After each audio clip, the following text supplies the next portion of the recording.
Today we're doing a deep dive into Metro Vancouver's real estate market. I'm going to help you explore all over Metro Vancouver, and by the end of this video, you're going to have a really strong understanding of exactly where you're going to want to live, but most importantly, exactly where you're not going to want to live. Let's get into it right now.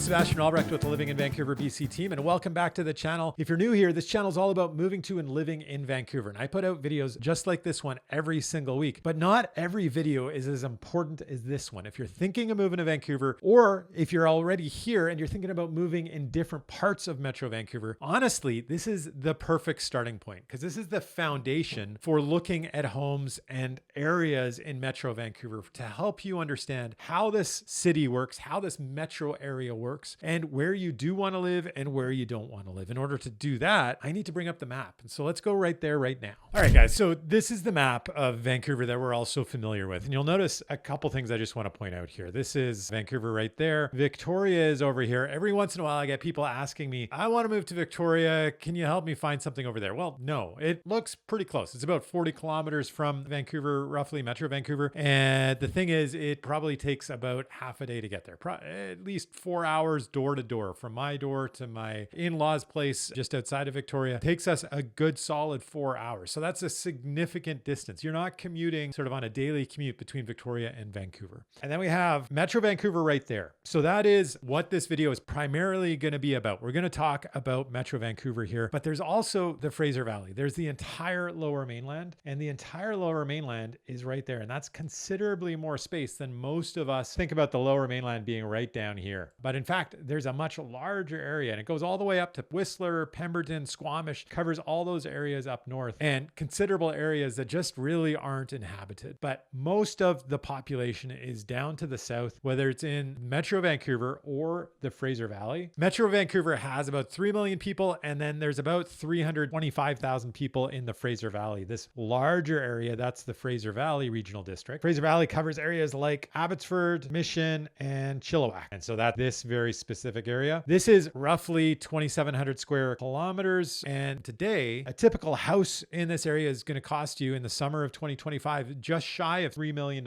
Sorry, no, I just made that up entirely.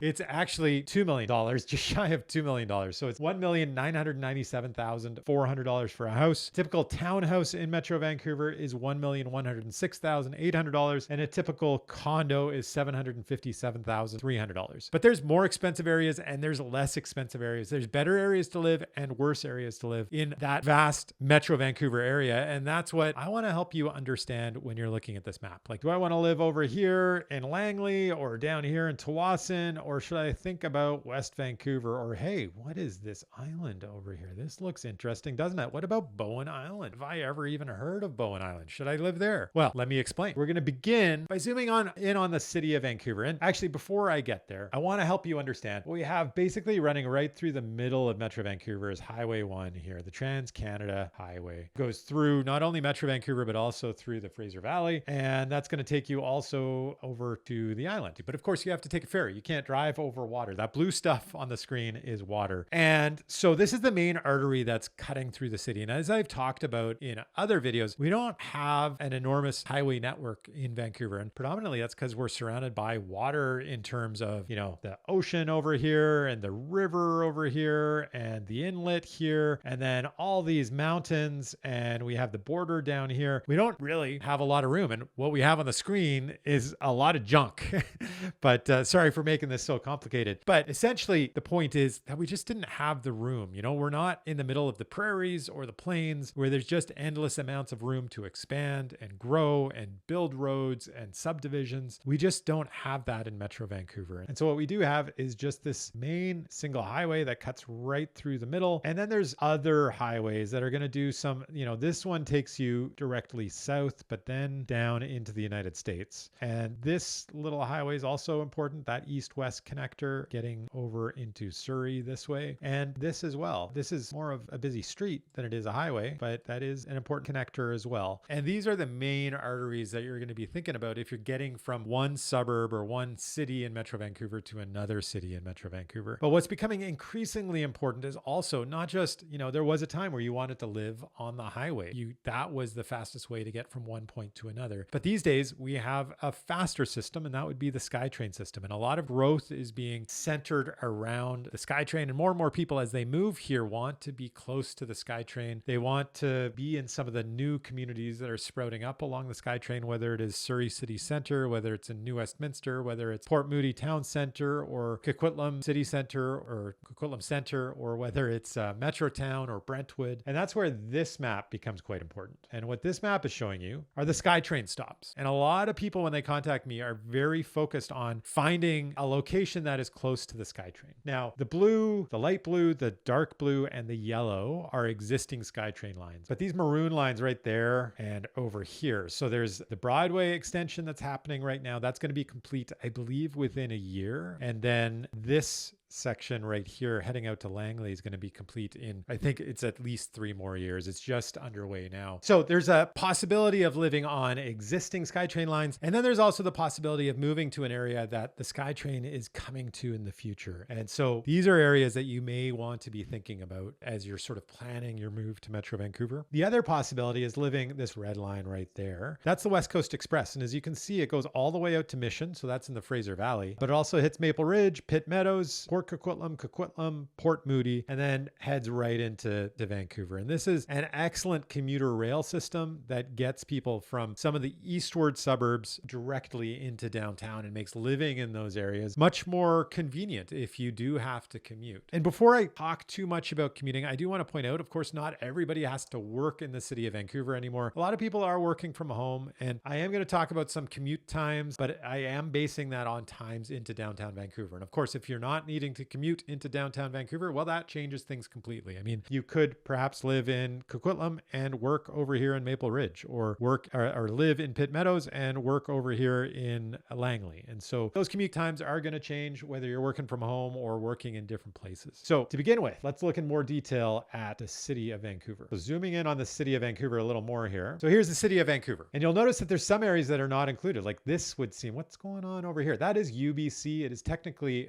not part of the city of Vancouver. But most of us would consider both of those areas as being part of Vancouver on most maps. But when you're looking, the main thing to keep in mind is that there is a distinct division between what we call the west side of Vancouver over there and the east side of Vancouver right there. Most people have a very strong division between these two sides. And this was a stronger division when I was younger. Directly, it comes down sort of through the middle of the city. Right here, that would be Ontario, roughly. Sorry, it doesn't, it's a straight line. It doesn't waver like that. But in most people's mind, the street that divides east and west is Main Street, which is actually 2 blocks further east of Ontario. And on the west side of Vancouver, this is the pricier real estate. This is sort of the more exclusive neighborhood. It also includes, as you can see, this is downtown Vancouver on this peninsula up here. And then on this side, we have East Vancouver. And East Vancouver is a little more of the blue collar area. So this combined area, east side and west side, that is the city of Vancouver. And the city of Vancouver is roughly 110 square kilometers. Now, keep in mind, this is an incredibly small city geographically in terms of area. It is just 1/8 the size of Calgary. It's 1/6 the size of Toronto, and it's 1/3 the size of Montreal. So this is a very small city, but very densely populated. There are 743,964 people that currently call the city of Vancouver home in 2025. And let's talk a little bit about real estate. East Vancouver is the less expensive side. So East Vancouver is this area right here. This is the least expensive side of the city of Vancouver, and substantially so. So a house in East Vancouver in the summer of 2025 is $1,828,600. A typical townhouse is $1,120,900. And a typical condo is $696,000. On the west side of Vancouver, this is where you're going to find real estate being more expensive. And that is where you're going to see some of the most expensive real estate in all of Metro Vancouver, where it is $3,363,100 to buy a typical house. house. It is $1,419,000 to buy a typical townhouse, and it's $839,000 to buy a typical condo. But of course, one of the big advantages of being in Vancouver is that this is where all of the amenities are. This is where everything is relatively close together, and it's easy to get downtown. So the commute into downtown or to wherever you may want to go in Metro Vancouver is relatively easy. You can hop on the SkyTrain, you can hop on the bus. There's community centers everywhere, there's schools everywhere, and there's a lot of stuff to do. And a lot of the natural beauty that people come to Vancouver to enjoy, mixed with the urban culture that Vancouver is known for, are available to you when you live in the city of Vancouver. And so that's what draws so many people here. It's not going to be for everybody though. So there are, of course, options to go to outside of the city of Vancouver, but still within Metro Vancouver that are going to be less expensive. And one of those areas is just to the north of the city of Vancouver, and that would be North Vancouver. North Vancouver is actually divided into a district as well as a city. But for the purposes of this video, I'm just going to talk about all of it together. And North Vancouver is one of those areas you will notice that does not have a SkyTrain or access to the West Coast Express. And what you do have are just two routes. There's one, there's two over into Vancouver. And it's a bit of a bottleneck. And that's something that not everybody loves. Aside from those two bridges, there's also right there at Lonsdale Quay, cute little sea bus that takes you back and forth. You can take a cruise that takes 15 minutes from one side to the other. It's very convenient, but most convenient if you sort of live in the Lonsdale, whether it's central Lonsdale or lower Lonsdale, sort of in this area. That's where taking the sea bus makes the most sense. Doesn't make as much sense if you live over here in Deep Cove or up here in Edgemont Village. But, you know, that is a convenience for people living on the North Shore. And the North Shore, this is an area where 169,000 people live in 2025. It's 172 square kilometers. You can see a considerable amount of the area of North Vancouver district goes up into an area where there's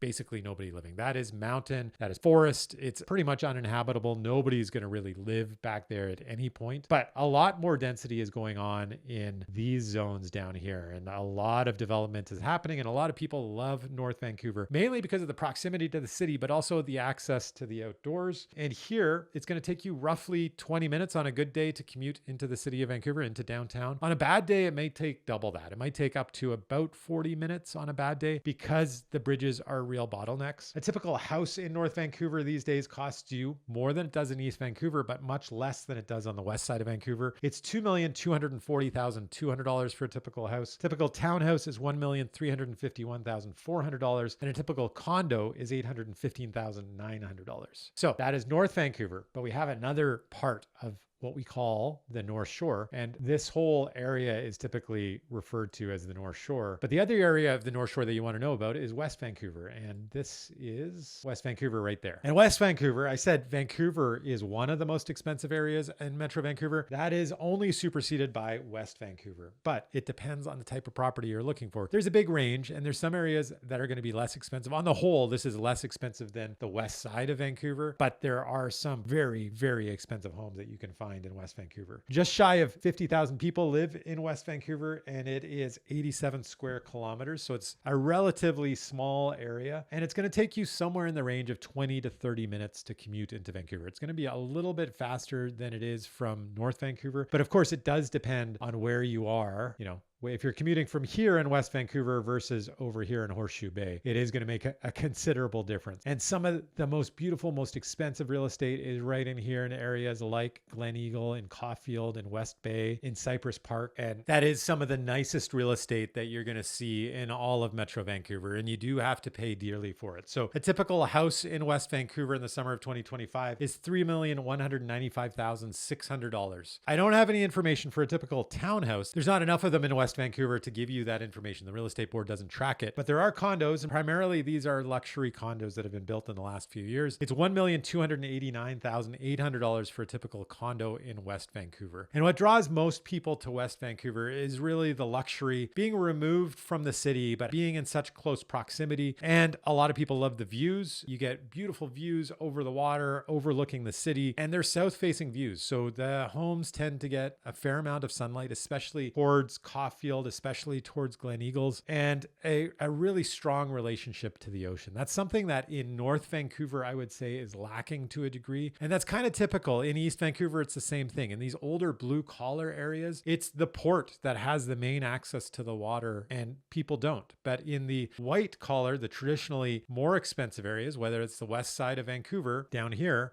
or West Vancouver up here, that's where you're going to find all the beaches and access to the water in these communities. And in order to live in those communities, you often have to pay for it, of course. Now, I do want to talk about a place that I haven't talked about before, and that is Bowen Island. And this is Bowen Island right here. And there is a little ferry that leaves from Horseshoe Bay over here and heads over here, Snug Cove. It takes 5-10 minutes. It's a very quick little jaunt. I mean, you could basically swim across. I mean, I wouldn't basically recommend it. Some people have their own boats and, you know, they'll commute in from downtown Vancouver over to Bowen Island on their own boats. But most people that would live on Bowen Island would actually commute using the ferry. There's only less than 5,000 people that live permanently on Bowen Island. It is a relatively small place. It can take about an hour to commute downtown. You are going to have to time the ferry pretty well. And of course, in the summer months, it becomes much more problematic because a lot of people do this as a day trip. You can book the ferry, of course. You can just hop onto the ferry as a passenger and then take a bus from Horseshoe Bay into downtown Vancouver, which would probably be a similar amount of time. But one of the main reasons that people would look at Bowen Island as an alternative to elsewhere, this is an area that real estate is significantly less expensive. A typical house on Bowen Island costs just $1,427,700 in the summer of 2025. And remember, just across the water, a 5-10 minute ferry ride away, you're paying more than double that in West Vancouver over here. And so that is making this area, Bowen Island, pretty darn attractive. And it's a pretty cool lifestyle that a lot of people grow to enjoy.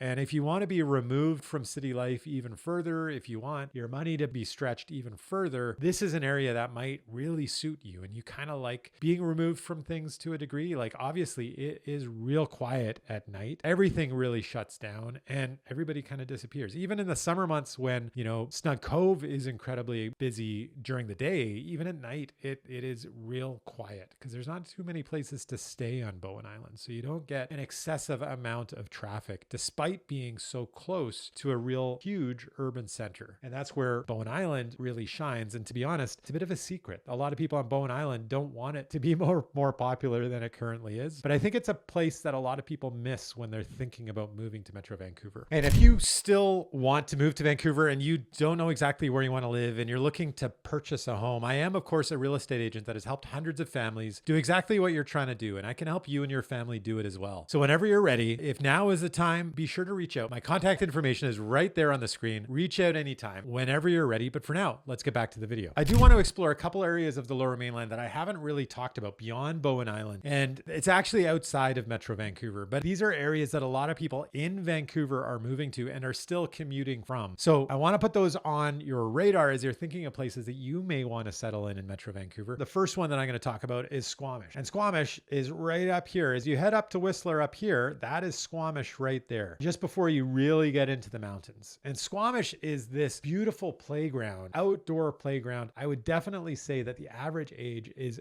really considerably lower in Squamish than it is just about everywhere else in Metro Vancouver. And the average fitness level is off the charts because this is a place, if you love the outdoors, if you love doing extreme sports, whether it's windsurfing or kite surfing or rock climbing or mountain biking, downhill mountain biking or mountaineering, this is a place that you want to put on your radar. This is the outdoor adventure playground in the Metro Vancouver area. And Squamish has just shy of 27,000 people. It's 26,687 people. It's just 105 square kilometers. And to get up here in Squamish, which is right this area here, it's going to take you about an hour to commute into the city of Vancouver. This is traditionally a blue collar area for sure. A lot of mining and a lot of forestry workers in this area traditionally. These days, a lot of people are moving up there that are working from home or working in Vancouver, and it's changed very substantially. There are some beautiful homes in Squamish, some great opportunities, some excellent values. So a typical house in Squamish these days costs you $1,678,300. A typical townhouse is $1,500,000. $1,037,500, and a typical condo is $632,400. So an opportunity for some good value and an opportunity to have a different relationship with the outdoors, but still have access to the city of Vancouver if you're thinking about Squamish. And the other area I want you thinking about if you're looking to move to Metro Vancouver and you're looking for something that's a little more affordable and outside of Metro Vancouver perhaps, is the Sunshine Coast. Now, what's different between Squamish and the Sunshine Coast? Squamish you can access by road. Unfortunately, the Sunshine Coast you cannot. I mean, it is an attraction for people who decide to live in the Sunshine Coast. Right up here is Squamish, and you can see that is connected by the Sea to Sky Highway to Vancouver. But over here, this is the Sunshine Coast. And that area is obviously not connected. That is where you're going to have to connect by a ferry. And this whole area being the Sunshine Coast, even though it's connected by land, there are no roads that go this way. There are some rumors that there are logging roads that make that connection, but nobody's doing that on a regular basis. And even there's questions whether it's even possible. But what is possible is this ferry that travels back and forth here. And a lot of people, I think it takes 40 minutes these days, do that ferry crossing on a regular basis, commute. In fact, my first job, my coworker and I bought homes at the very same time. I bought a condo in Kitsilano in Vancouver, a 5-minute commute from my work. He bought a house in Seashelt. No, I think it was actually in Gibsons for $200,000. We both paid $200,000. I had a 1-bedroom condo and he had a house a block from the beach, but he had to commute roughly 2 hours each way, an hour and a half to 2 hours each way every day. He did that very happily, and I lived in my 1-bedroom condo very happily. But what draws so many people to the Sunshine Coast is definitely this separation from the urban experience of living in Vancouver. The value that you have, it is also similar to Squamish, an outdoor paradise. There is so much to explore up there, whether it's on the ocean and sailing or boating, kayaking or mountaineering. Getting into the backcountry up there is really, really spectacular. There are just shy of 60,000 people on the Sunshine Coast. It's just shy of 9,000 square kilometers, so it's a massive area. Most people do live in the southern part, sort of whether it's Seashelt or Gibsons here. And Powell River is just is up off the map a little bit, but that's the other major population center. So combined, there's roughly 57,750 people to be exact. But in order to commute, the commute time I'm giving you is from Gibsons, which is way down here. And that's going to take you an hour and 40 minutes basically to get from there into downtown Vancouver over here. My colleague who did it, he happily did it by transit, and he was able to bill time at least an hour of his hour and 40 minutes every single day each way for work. And so that worked for him. But some people will do it, maybe not every day, right? So if you only have to commute into work 1 day a week or 2 days a week, it may work for you to live up on the Sunshine Coast. And this is where it gets interesting, because this is where it's clear that it's one of the best values you're going to find in all of the Lower Mainland, where you can find a house this close to the city of Vancouver for $878,000. That's the typical house on the Sunshine Coast. Typical townhouse is $763,400, and a typical condo is $512,400. So the massive benefit of the Sunshine Coast is really the value that you can find, and that's what's driving so many people up there and makes it a place that's perhaps putting on your radar and thinking about. But we're going to move back into Metro Vancouver and closer to Vancouver. In fact, we're going to move south of Vancouver, and this again is an area that I haven't really touched on too much in these videos, and that's the city of Richmond. Despite this being one of the biggest cities in all of Metro Vancouver, I really don't talk about it very much. I did do a video a while back on Steveston, which is one of my favorite parts of Richmond. But as you can see, there's the city of Vancouver. I'm going to zoom in a little bit, and just below it is the city of Richmond. Right there, this is Richmond. And Richmond is an island. Richmond is basically built on the sediment of the Fraser River. And this is also where you're going to find the YVR. That's right there. That's the Vancouver International Airport. You know, as I've talked about before, to the north and to the west of Vancouver, you typically find things to be more rain, a little more cloud cover, more snow in the winter months. But to the south, you're going to typically find more sun to the south as well as less rain. And that's true of Richmond. And part of what makes Richmond an interesting place to live, Richmond is real flat, and that's unusual. All the areas we've been talking about up till now are very hilly, mountainous to some degree. Bike riding in Richmond is a real pleasure because it is almost exclusively flat. I think the average elevation in Richmond is just 3 feet above sea level, and that is a concern for some people. This idea that it's built on sediment, that it's relatively low, and so this possibility of liquefaction in an earthquake, given that we are in an earthquake zone. But Richmond is home to 241,101 people people. It's 130 square kilometers. Commuting from Richmond is real easy. It takes you anywhere from 30 minutes to 1 hour, but it's similar to North Vancouver in that you do have to cross bridges. I mean, you have to cross this bridge and this bridge, or this bridge, or this bridge to get over into Vancouver. And then you have to get through Vancouver in order to get downtown. So the easiest way these days, we also have the SkyTrain. And that makes living in a place like Richmond a little more convenient, especially if you are on the SkyTrain line. So instead of taking anywhere up to an hour to drive into the city, it can just take you 25 minutes from the furthest, this SkyTrain station, the Brighouse SkyTrain station, right down into downtown Vancouver would only take you 25 minutes. And that makes that trip incredibly convenient, making Richmond a good option for people. A typical house in Richmond these days costs $2,103,700. A typical townhouse is $1,123,700, and a typical condo is $720,400. There are options in this direction towards this Queensborough area. There's some much less expensive townhouse options in that direction. I think the criticism of Richmond would often be that it's not really a walkable community. It feels fairly suburban, but there are a couple of exceptions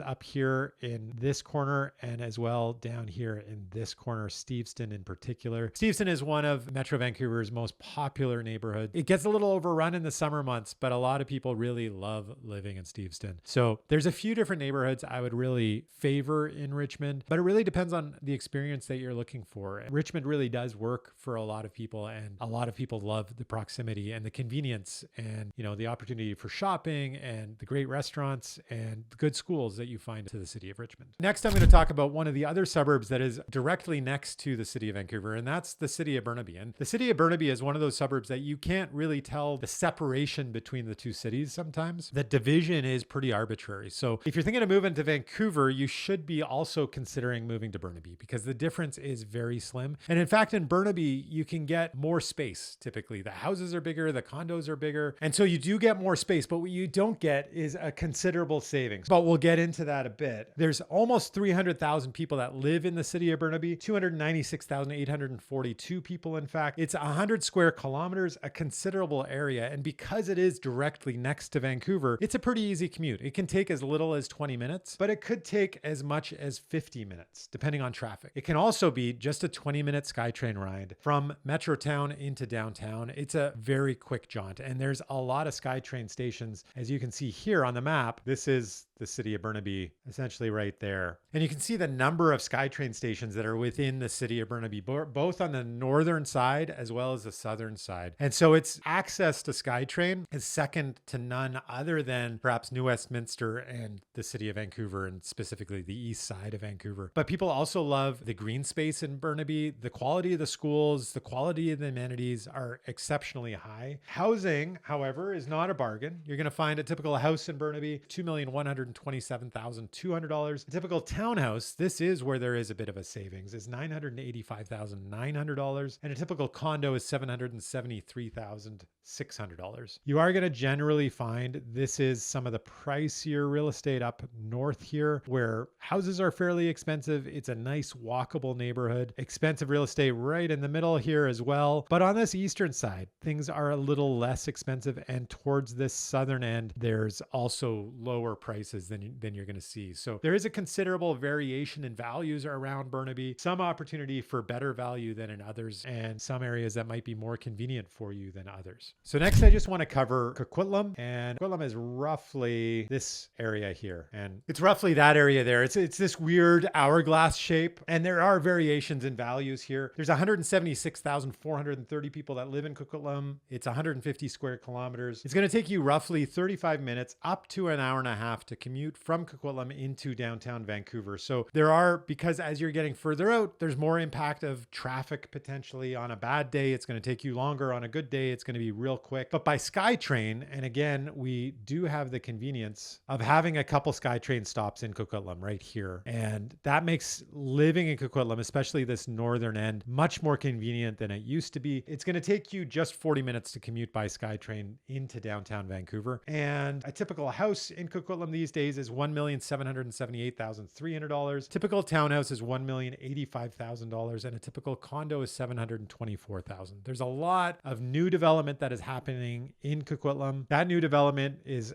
primarily centered there around Coquitlam Town Center, as well as this Burquitlam area. So this is West Coquitlam. So up in this area, massive amounts of development happening. Lots of high-rise condos, lots of townhouse developments. And so you're going to be able to find really nice new product if that's something that you're looking for. But a lot of the rest of this area of Coquitlam was sort of developed, I'd say, more in the 80s, 70s. And then up here, Westwood Plateau is the luxury neighborhood of Coquitlam. And that was developed in the late 90s, early 2000s. And there's some beautiful homes with amazing views up there in Westwood Plateau. The only trick is up there, of course, you are getting a little more rain, a little more snow, but it is absolutely beautiful. And you're right up there on the mountainside, and you can get down into Coquitlam Town Center for all of the conveniences of what is essentially Coquitlam. So many people love Coquitlam, again, because of the outdoors, because of amenities. Quality of schools is extremely high, and you still have really good connections to downtown Vancouver. Next, I want to go right next door to Port Moody. And Port Moody is roughly this area. It's a very small area. It's just 26 square kilometers, and only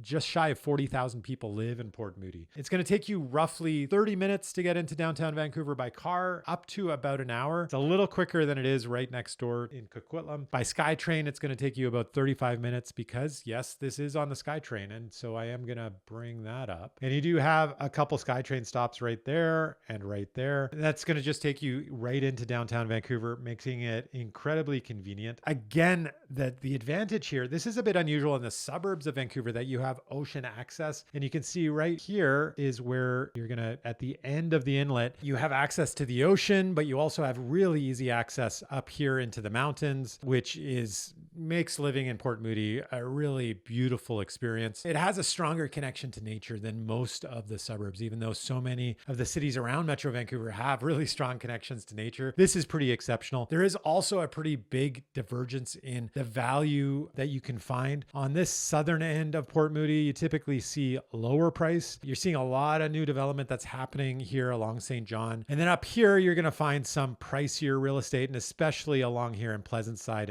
on the waterfront, that is some much more expensive real estate. But let me talk about real estate values in particular. Houses, typical house in Port Moody is $2,075,700. A typical townhouse these days is $1,040,400, and a typical condo is $746,900. A lot of options. I would highly recommend considering Port Moody if you want to be outside of the city of Vancouver as an alternative that offers so much at some pretty good values. Next, we're talking about New Westminster. New Westminster is essentially this area right here. It's a very small city. It's just 15 square kilometers, but it's one of the oldest settlements in British Columbia. It was the first provincial capital. And so it makes New Westminster a really interesting place because it has this natural urban core that's been developed over more than a century. That's not true of so many of the other municipalities around Metro Vancouver. It is something that makes New Westminster a draw for people who are not able to afford living in downtown Vancouver, but they want an urban experience. They will be often drawn to New Westminster. And so there's a lot of young people that come to New Westminster for that urban experience. There are currently 91,335 people in those 15 square kilometers. So this is the second most densely populated area outside of downtown Vancouver that you're going to find anywhere in Metro Vancouver. The commute is going to take you about 30 minutes by car, up to an hour and 15 minutes. And again, because we're getting a little further outside of the city of Vancouver, you do have to fight a considerable amount of traffic. And New Westminster is kind of at the crossroads of a bunch of commuters. If you're trying to get from one area to another, often you have to cut through New Westminster. And so one of the things I advise is often if you are car dependent, this may not be the ideal place. You definitely want to experience what the commutes can be like. But if you do not need a car and you're happy to rely on SkyTrain, this can be one of the best places to live because of the value that you can find. And there are 5 SkyTrain stations within the city of New Westminster, within those 15 square kilometers. It's really extraordinary. And the values are really strong. So a typical house in New Westminster is $1,524,600. A typical townhouse is $934,200. And a typical condo is $643,700. And so this is some of the least expensive real estate you're going to find closest to the city of Vancouver, which makes it a really strong contender for a lot of people when they're thinking of moving to Vancouver. Now let's move over to Port Coquitlam. And Port Coquitlam, we find way over here here, or right over here. I shouldn't say way over here. It's not that far, but it's this area right here. That's Port Coquitlam, a lovely little community for 68,366 people. It's roughly 30 square kilometers. So it's not a massive area. And in order to commute to Vancouver, that's going to take you about 35 minutes, but it could take you up to an hour and 15 minutes by car. By transit, it could take you just 36 minutes. And so this red line here, that stop right there, that is the West Coast Express. And that makes commuting into downtown Vancouver real convenient. It would take you just 35 minutes. You'll notice there's no SkyTrain here. And I would say that's a bit of a detraction to living in Port Coquitlam, but you don't need the SkyTrain in order to get into the city of Vancouver very quickly because of the West Coast Express. So that's great if you're living there. And a lot of people love living in Port Coquitlam because of its value mostly and its proximity to all the things around it and specifically nature. But it's a really convenient place to live, relatively easy to get into the city. And again, a place that offers really strong value. It is cheaper than New Westminster, with houses being just $1,412,000 for a typical house. Typical townhouse, $956,300, and a typical condo, $636,500. So for value, I would put Port Coquitlam on your radar when you're thinking of somewhere to move in Metro Vancouver. Okay, now we're going to move to the biggest municipality in Metro Vancouver, and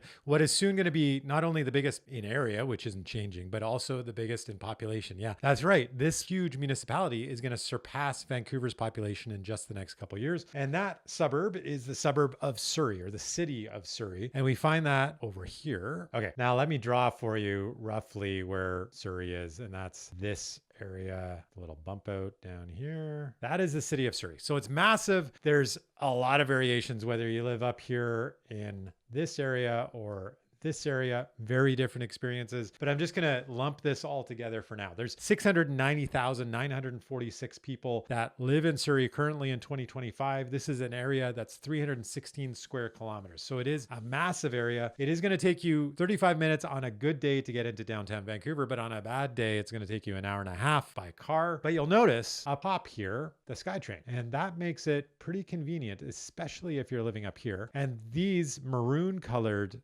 stops, those are being added in the next few years. That's currently under construction. It's not currently there, but that's going to make commuting into Vancouver very different, not just for Surrey, but also for Langley. However, you don't get a strong benefit of that, obviously, if you live down in South Surrey or White Rock. So that commute by SkyTrain from up here would take you 35 minutes into downtown Vancouver. So pretty darn convenient, but of course, if you live down in South Surrey in Ocean Park, it's going to take you probably add 45 minutes in order to take the bus up here in order to get to the SkyTrain. So an hour and 15 minutes or so. Not really commutable by transit. You are probably going to be more car dependent in much of Surrey, but in this northeastern corner, you could be very dependent on SkyTrain on the bus system. That's pretty convenient. So people are drawn for the convenience of Surrey. There's massive amounts of development that is happening all over Surrey, higher density. Traditionally, this is a lot of single family residential, but in this area up by the SkyTrain, massive amounts of condo development that's happening at Surrey City Centre. And also in other areas, especially in this area, Morgan Heights kind of area down here, a lot of townhouse development going on. And you see more density sort of scattered throughout Surrey. And in fact, Surrey has just decided that they're going to allow lock-off suites in condos and in townhouses. So you're going to see even more density being added. But value is a big driver for people considering Surrey. This is an area where it's going to be some of the least expensive real estate that you see so close to Vancouver. Typical house is $1,506,800. A typical townhouse is $826,500. And a typical condo is $554,000 in Surrey. But again, I just want to make sure you understand there's a pretty big variation depending on where you're looking in Surrey. And towards the northern end, prices are less expensive towards the southern end. That is an area that's considered higher end, more exclusive, more luxurious, and prices will increase significantly. All right, next we're talking about Langley, and Langley is right here. That is roughly Langley right there. It includes the district of Langley as well as the city of Langley, and combining them together, similar as what I did with North Vancouver. So in this entire area, there's 201,426 people in 2025. This is an area that's approximately 320 square kilometers when you combine those two parts. And the commute's going to take you about 45 minutes, up to 2 hours to get into the city of Vancouver. So obviously, Obviously, if you live down in this corner versus up in this corner, it's going to be a very different experience. Walnut Grove and Fort Langley right here, those are areas that are highly, highly desirable. This is an area also you're going to see some really big estates down in this zone. So if you're looking for some farmland, if you're looking for, estate property, this is an area that you are going to be able to find it, that you're not going to be able to find everywhere throughout Metro Vancouver. By transit, you're looking at roughly an hour and 45 minutes by bus. However, as you can see, the maroon line, this extension is coming to Langley. And so with the SkyTrain, once that SkyTrain is right there, it's going to take approximately 50 minutes by SkyTrain into downtown Vancouver. And that's going to cut this commute down considerably more convenient. And there is a pretty strong argument that there could be a lot more,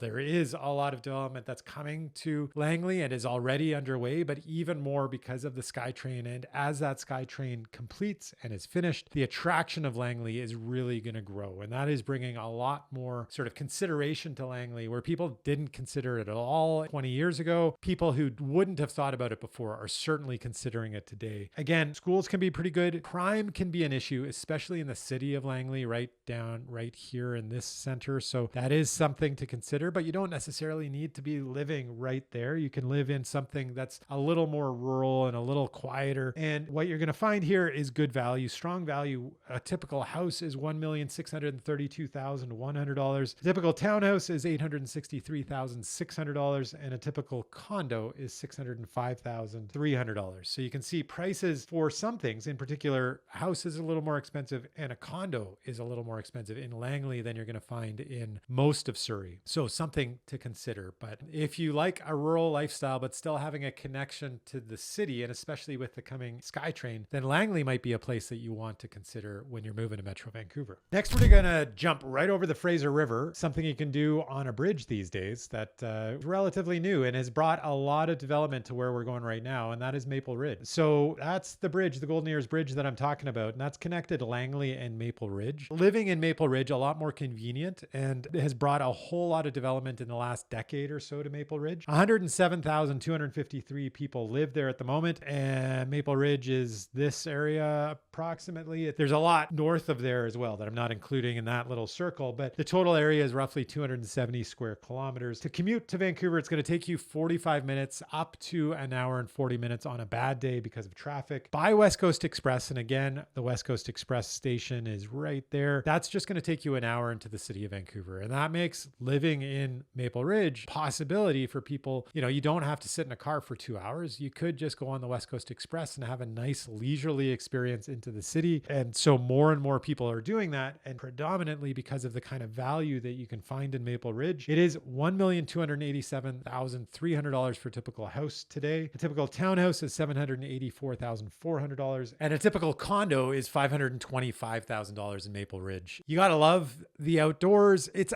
a little grittier in Maple Ridge than it is in a lot of other parts of Metro Vancouver. And that is something that you want to be aware of when you're moving there. But it is a nice small town experience, I think. That is not something that you're going to find in every part of Metro Vancouver. It's certainly not the feeling in Surrey or in Vancouver or Burnaby. There is a charm to Maple Ridge that you don't necessarily find in other parts of Metro Vancouver. So it's worth checking out if that's something that kind of draws your attention and interests you on top of the value that's offered in Maple Ridge. Okay, so now we're moving to an area of Metro Vancouver that we haven't touched on yet. We're going to move south. So we spent a lot of time to the north, and we spent a lot of time focusing along the SkyTrain line, along the West Coast Express, heading east out of Vancouver. But I want to focus now a little bit on the south. And specifically, we're going to start with Tsawwassen. And so you'll see as I head down south here, there's Tsawwassen at the bottom. What we don't have on the screen any longer, and this is Tsawwassen, is the SkyTrain or the West Coast Express. And that's one of the downsides of living down here. But what you get is much better weather. You get about a third of the rain and about a third more sunshine in Tsawwassen than you do in the wettest parts of Metro Vancouver. And so if you love the sun, if you're drawn to that, this is an area that you want to consider. It's a great family neighborhood. A lot of families come here from other parts of Metro Vancouver. There's roughly 25,000 people that live in Tsawwassen. This is a neighborhood within Delta, and this is just about 13 square kilometers. videos. The commute from here is going to be about 35 minutes into the city of Vancouver, up to about an hour and 10 minutes. So it's not as bad as it could be in an area somewhere in Surrey or somewhere in Langley. But what you don't have is that convenience of being close to the SkyTrain. And so if you're commuting by transit, this is going to take you about an hour. The issue is that you do have to get through a tunnel. That tunnel is a severe bottleneck. And so this transit could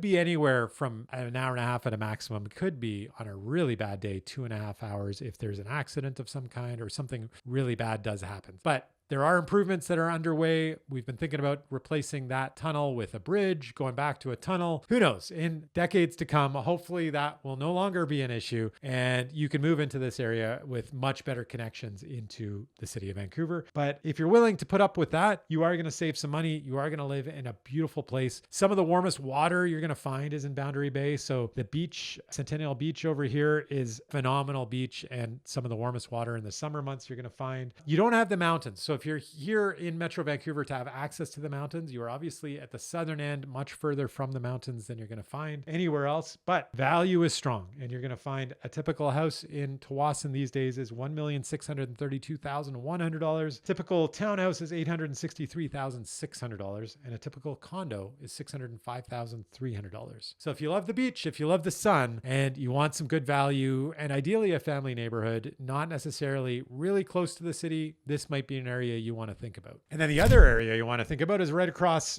Boundary Bay over here in White Rock. And White Rock is sometimes connected to South Surrey, to the city of Surrey. People will often combine, if they live in Surrey, in the southern end of Surrey, they'll call it South Surrey White Rock. And that's mainly because White Rock is tiny. It's just really this area right here. It is 60 square kilometers. Just 25,000 people live in White Rock. The commute time from White Rock into Vancouver is 45 minutes, up to an hour and a half. The good news versus Tsawwassen is that you don't have to go through a tunnel if you don't want to. You can avoid that tunnel. But the bad news is you're not really on the SkyTrain. You're deep into the southern end of Surrey, far away from the northern end where the SkyTrain actually is. So in order to commute by transit, it's going to take you about an hour and 15 minutes, an hour and a half perhaps, to get into Vancouver from White Rock. But housing is a pretty good value, and you are going to find typical house in White Rock is a little more expensive than you're going to find at Tsawwassen. It's $1,823,700. Typical townhouse is $937,700, and a typical condo is $601,200. But again, the advantage here is similar to Tsawwassen, that you're south, you're away from the rain, you get a lot more sun. White Rock average age is higher. It's not as much of a family neighborhood, a little more of a retirement community, definitely beach oriented, amazing beach in White Rock. Great place in the summer months. It does get a bit overrun, a little more than Tsawwassen does in the summer months, as a destination for the rest of Metro Vancouver for the beach access, but highly recommend it as a livable place with so much to offer and some really good value. And it isn't just for retirees. There are young families that are moving there, and some very luxurious homes that are being built in the oceanfront community at White Rock as well. Definitely an area that you want to consider. And if you are thinking of moving to Vancouver, of course, I am a real estate agent that has helped hundreds of families just like yours move to Vancouver, and I can help you and your family do just that. Whenever you're ready, my contact information is right there on the screen. But of course, if you're not ready to do that just yet, I have put out more than 100 videos all about moving to Vancouver and living in Vancouver. So if you want to do more research exactly where you want to end up, I have the resources for you. Be sure to check out my entire back catalog of videos. And if you're ready for another video and you want to delve a little more, there is a video that I want you to check out. A video that I just did all about the expenses of owning a home in Metro Vancouver that you really need to understand before you decide to move here. So definitely check out that video. Thank you so much for watching, and I'll see you on next week's video.